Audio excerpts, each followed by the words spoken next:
अस्सलाम वालेकुम नादरीन, आप यूट्यूब चैनल देख रहे हैं। मैं इमरान खान हूँ। नादरीन, जो जंग वाली कहानी है वो तो गई है बुक, यानी जंग तो नहीं होनी, फुल फ्लैज वॉर कोई चक्कर ही नहीं है, ना कोई बड़ी लड़ाई होने जा रही है।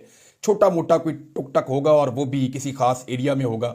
इंडिया कोई छोटी मोटी हरकत कर सकता है आने वाले दिनों में, क्योंकि इंडिया फंस गया। इंडिया ने जो जाल बिछाया था उसके अंदर खुद ही फंस गया।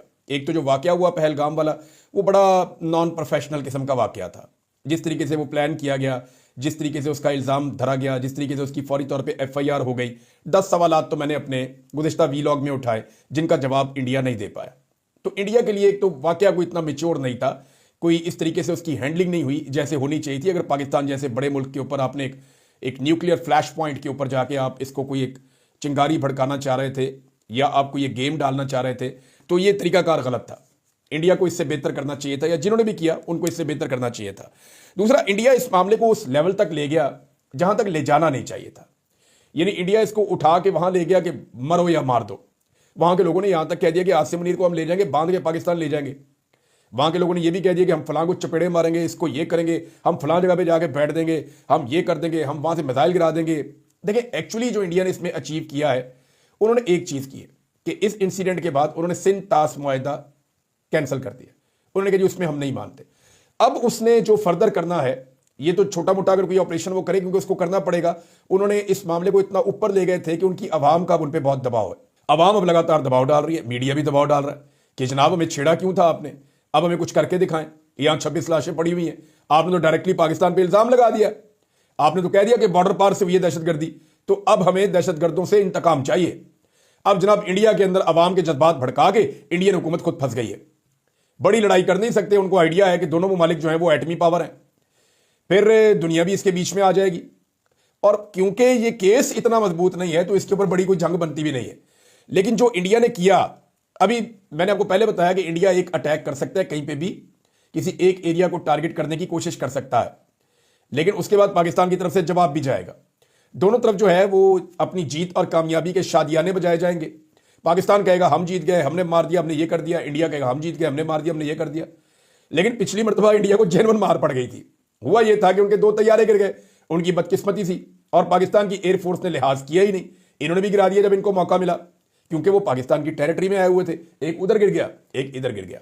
तो इंडिया के लिए बड़ी शर्मिंदगी वाली बात हो गई थी पिछली मरतबा।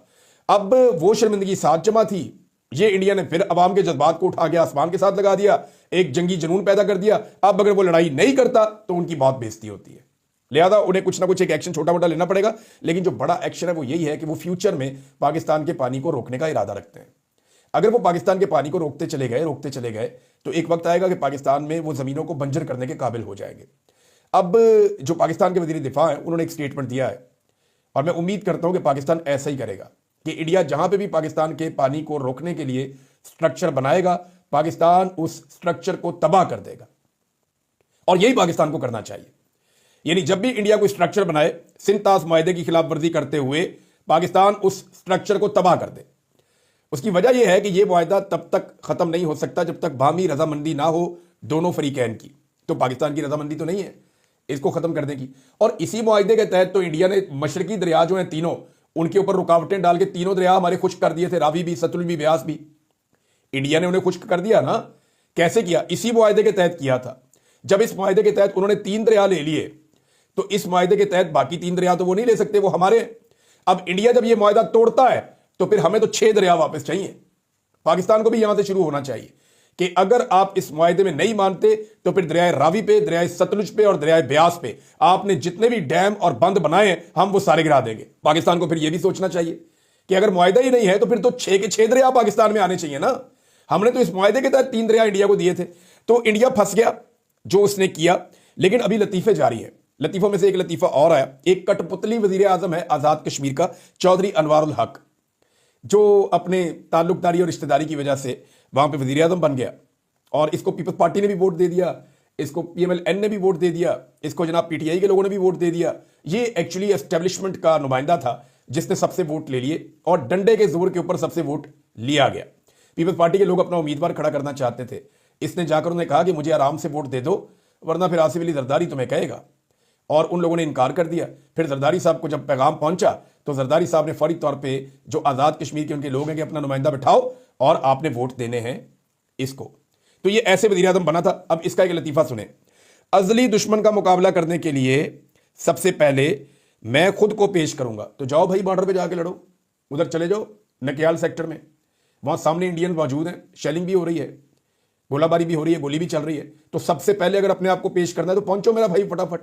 ये कहने वाली कहानियां होती हैं कि मैं सबसे पहले पेश करूंगा, ये फौज का काम है लड़ना, वो अपना काम करेंगे, आप अपना काम करें। ये जज्बाती भाषण दे दे के लोगों को बेवकूफ़ बना रहे हैं। लोगों ने आपको वोट फिर भी नहीं देने, क्योंकि आपने गद्दारी की है, आपने गद्दारी की है अपने लोगों से।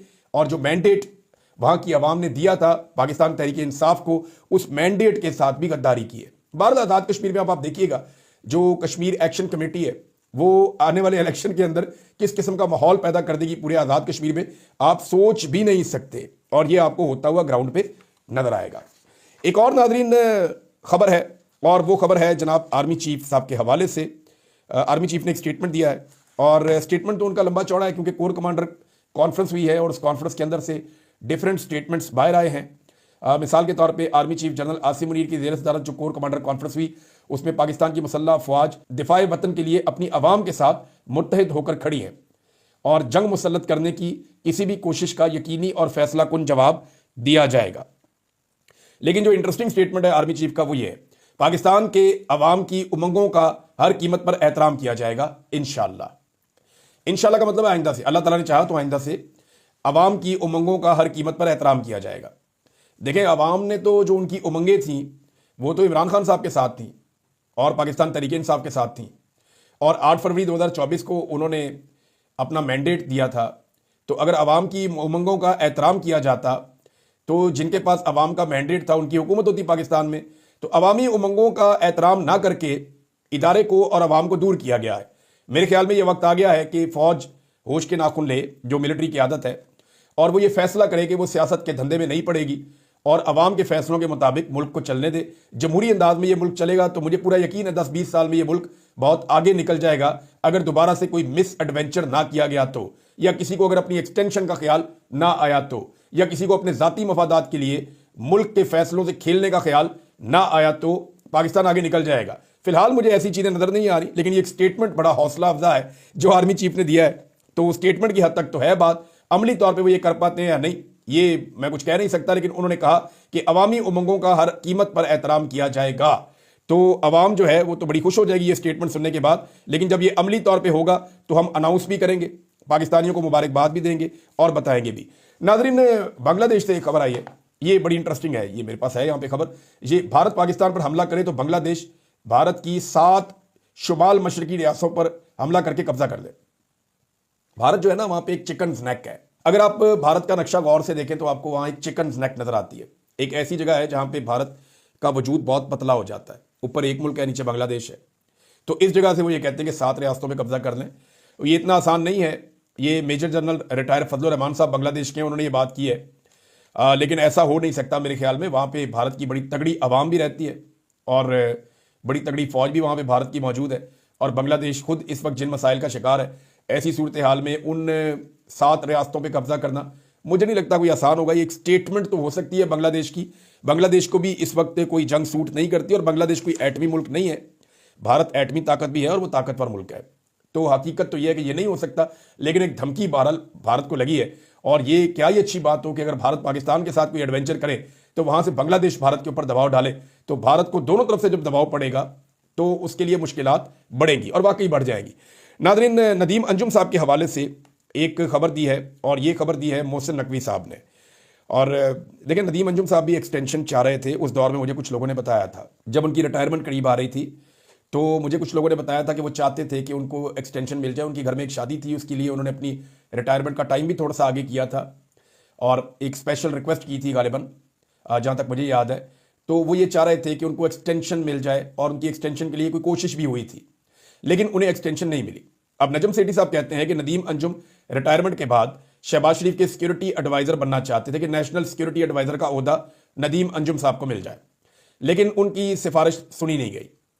अब फौजियों ने सोचा है कि पहले भी सब कुछ हम ही चला रहे हैं, अब ISI चीफ को नेशनल सिक्योरिटी एडवाइजर बना दिया गया है ताकि सब कुछ अपने ही बंदे करें।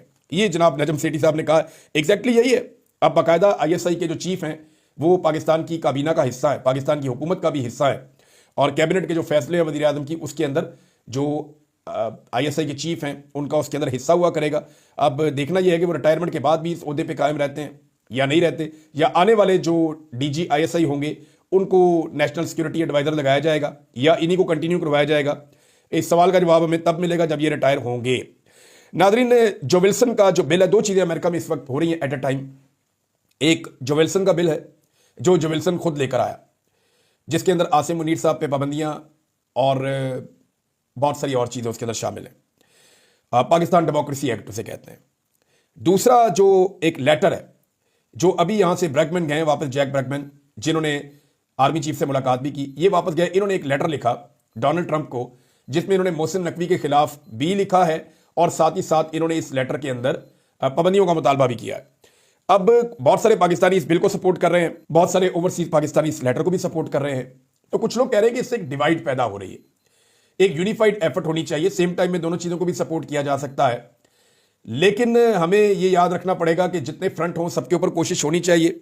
बिल का प्रेशर बहरहाल ज्यादा है, ये मैं आपको बता दूं कि क्योंकि पाकिस्तान में भी सहाफ़ी ये कह रहे हैं और सोर्सेज ये बताते हैं कि पाकिस्तान की एस्टेब्लिशमेंट जिस चीज़ का ज़्यादा प्रेशर ले रही है वो जो विल्सन का बिल है, जिसके दबाव की वजह से काफ़ी परेशानी है कि जो विल्सन का बिल अगर आ जाता है और मंजूर हो जाता है तो फिर पाकिस्तान के आर्मी चीफ के ऊपर पाबंदियां लग जाएंगी और ये पाकिस्तान की तारीख में पहली मरतबा होगा, इससे पहले ये नहीं हुआ है। लेटर का मामला ये है कि ये डायरेक्टली ट्रंप के पास गया है। ट्रंप को पहले भी बहुत सारे लेटर लिखे गए हैं। तो मेरे ख्याल में पाकिस्तानियों को बहुत सारे फ्रंट्स पे काम करना चाहिए, लेकिन मुश्तरका तौर पे मिलकर काम करना चाहिए। जितनी कोऑर्डिनेशन बेहतर होगी उतने बेहतर अंदाज में पाकिस्तान में डेमोक्रेसी के लिए, आज़ादी इजहार राय के लिए, इंसानी हकूक़ की पामालियों को रोकने के लिए और रूल ऑफ लॉ के लिए ओवरसीज पाकिस्तानी अपना किरदार अदा कर सकेंगे। नादरीन, आज़ादी इजहार राय का मैंने जिक्र किया तो मैं आपके सामने रख दूं, एक नई रिपोर्ट आई है मेरे पास और ये बड़ी खौफनाक रिपोर्ट है। ये रिपोर्ट है जी प्रेस फ्रीडम इंडेक्स की, और ये रिपोर्ट क्या बताती है इसकी कुछ चीज़ें मैं आपके साथ शेयर करता हूं। पाकिस्तान में गुज़िश्ता एक साल में 5 सहाफ़ी कत्ल हुए, 8 शदीद जख्मी हुए, 36 मीडिया कारकुनान पर हमले हुए, 14 सहाफ़ियों के खिलाफ मुकदमात दर्ज हुए, 8 सहाफ़ियों को गिरफ्तार किया गया, 8 सहाफ़ियों को कत्ल समेत दीगर धमकियां मिली हैं। ये तो बड़ा माइनर सा डाटा है। अभी थोड़े दिन के बाद रज़ी ताहिर साहब की टीम जो है वो एक डाटा जारी करेगी, तो उसमें आपको पता चलेगा कि एक्चुअली पाकिस्तान के सहाफ़ियों के साथ हुआ क्या है। लेकिन ये जो रिपोर्ट है ये भी बहुत कुछ बता रही है। ये रिपोर्ट बता रही है कि प्रेस फ्रीडम इंडेक्स में पाकिस्तान की तनज़ली हुई है। पाकिस्तान 152वें नंबर से 158वें नंबर पर चला गया है। आलमी सहाफ़ती तंजीम रिपोर्टर्स विदाउट बॉर्डर ने 180 ममालिक में आज़ादी इज़हार राय की सूरत हाल पर नई रिपोर्ट जारी की है। पाकिस्तान की बहुत बदतरीन सूरत हाल है। 152 से उठ के 158 दर्जे पे पाकिस्तान पहुंच गया है और आज़ादी सहाफ़त पर लगने वाली कदगने तनज़ली की अहम वजह करार दी गई है। अभी इसमें जो मीडिया के बहुत सारे लोगों की फैमिलीज़ के उनके रिश्तेदारों के अकाउंट्स बंद किए गए हैं, वो चीज़ें अभी इसके अंदर शामिल नहीं की गई और ये चीज़ें आने वाले दिनों में शामिल होंगी। आज मेरी एक सहाफ़ी से बात हो रही थी, उन्होंने बताया कि जनाब पाकिस्तान में 34 सहाफ़ियों के नाम शॉर्टलिस्ट किए गए हैं, जिनके अपने, उनके फैमिली मेंबर्स के और उनके आसपास के जितने लोग हैं उन सबके बैंक अकाउंट सील कर दिए जाएंगे। इब्तदाई तौर पे 8 सहाफ़ियों के बैंक अकाउंट उनकी फैमिलीज़ के, उनके आसपास के लोगों के सील कर दिए गए हैं और मुबैना तौर पे जो बाकी लोग हैं उनके अकाउंट्स भी जल्द सील कर दिए जाएंगे। तो ये तो चल रहा है नादरीन पाकिस्तान में हुकूमत की तवज्जो, सहाफ़ियों के अकाउंट बंद कर रहे हैं, लेकिन इन्होंने पाकिस्तान में जो इस वक्त इकॉनमी है उसकी क्या हालत की है उस हवाले से भी मेरे पास खबर मौजूद है। लेकिन पहले एक मुजम्मल असलम साहब ने इस पे स्टेटमेंट दिया है और ये बड़ा इंपॉर्टेंट स्टेटमेंट है। मुजम्मल असलम साहब बताते हैं कि शहबाज शरीफ ने ये पाकिस्तान का वाहिद वज़ीर आज़म होने का इन्होंने एजाज़ हासिल किया है जिसने 3 सालों में IMF के 4 प्रोग्राम लिए। यानी इमरान खान का IMF का एक प्रोग्राम के ऊपर ये धाड़े मार मार के रोते थे।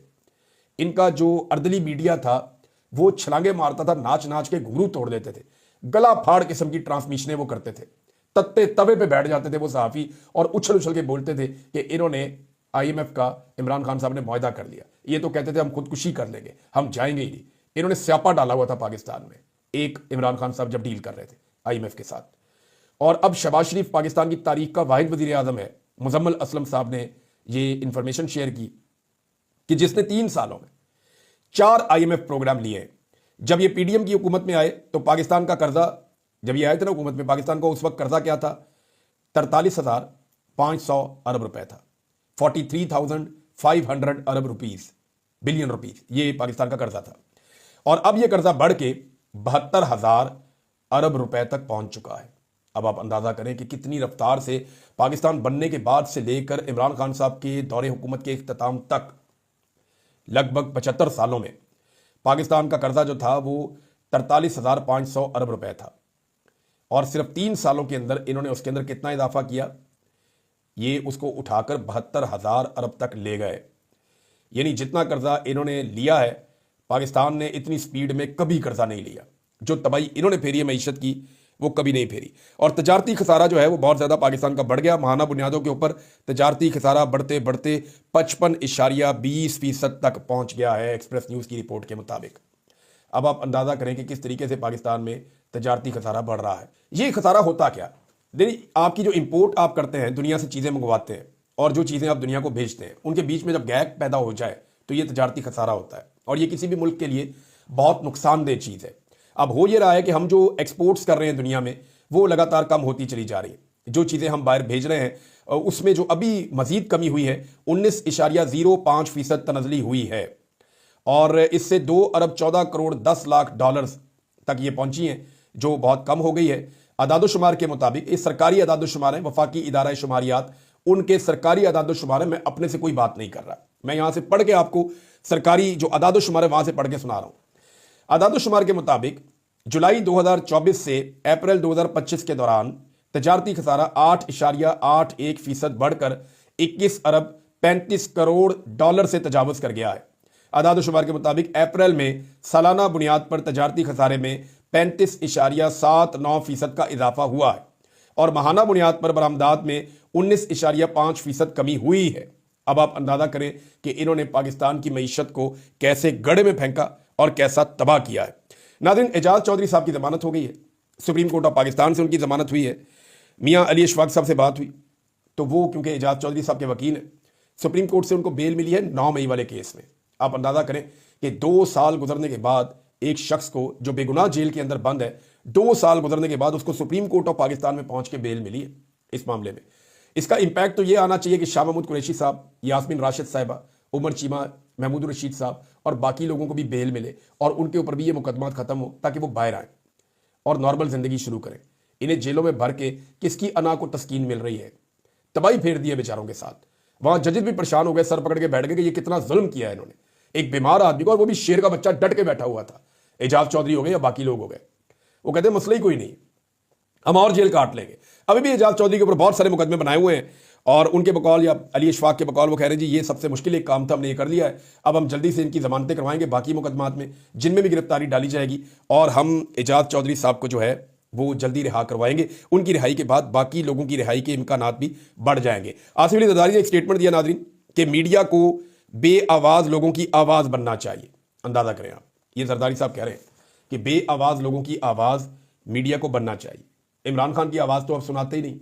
अब जो मीडिया इमरान खान की आवाज़ बनता है, यानी बेआवाज आदमी इमरान खान ही है ना, जिसकी आवाज़ चलाने पे मीडिया में पाबंदी है। तो इमरान खान को बोलने का हक दीजिए, मीडिया को खुल के उसका नाम लेने का, उसकी तस्वीर दिखाने का हक दीजिए। आप सदर है पाकिस्तान के। मारंग बलोच, उसको बेआवाज किया गया है, उसे बोलने का हक दीजिए। किसान पाकिस्तान का बेआवाज बेचारा, उसको तबाह बर्बाद किया गया है। मीडिया को उसके लिए आवाज़ उठानी चाहिए, सरकारी मुलाजमीन के लिए आवाज़ उठानी चाहिए। महकमा सेहत पंजाब में जो मुलाजमीन बेचारे एहतजाज करते हैं, रोते हैं, पिटते हैं, कितने परेशान हैं वो कि उन्होंने पहले जो है वो आउटडोर बंद किए और अब उन्होंने इंडोर बंद करने का ऐलान कर दिया, और हुकूमत बजाय उनसे बात करने के अब किराए के डॉक्टर लेकर आ रही है, इश्तिहार जारी कर दिया कि जनाब आप आए और आकर हमारे आउटडोर और इंडोर चलाएं। पाकिस्तान के अंदर पहले ही डॉक्टरों की किल्लत है, डॉक्टर पाकिस्तान छोड़ छोड़ के बाहर जा रहे हैं। यहाँ जहां मैं बैठा हूं, बाहर निकलता हूं, जो बंदा मुझे मिलता है, मैं डॉक्टर हूं जी, मैं वकील हूं जी, मैं बिजनेसमैन हूं, मैं यहाँ पे, हर बंदा यहाँ पे जो है वो काबिल आदमी पहुंचा हुआ है, और वो आके यहाँ पे कहते हैं जी हम, कोई कहता है 6 महीने पहले आया हूं, कोई कहता है जी मैं 1 साल पहले आया हूं, कोई कहता है जी मैं 2 महीने पहले आया हूं। सारे मायूस होकर पाकिस्तान छोड़ के यहाँ पे पहुंचे हुए। मैं हर एक को हौसला देता हूं, लेकिन कब तक दूंगा।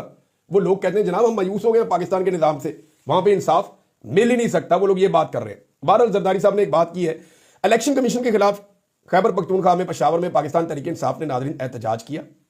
देखें, इससे कोई फर्क नहीं पड़ेगा, इलेक्शन कमीशन के खिलाफ काहे को एहतजाज करते हैं। धांधली तो आपको आरओज ने करके दी है।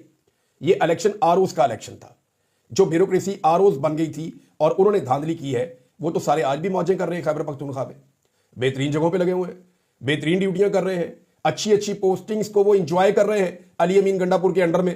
तो जब आप जो मेन कल्प्रिट है, जिसने धांधली करके इलेक्शन कमीशन तक गलत डाटा पहुंचाया, जिस आरओ ने गलत data election commission of Pakistan को पहुंचाया, फॉर्म 47, वो आरओ आपने काबू करना था।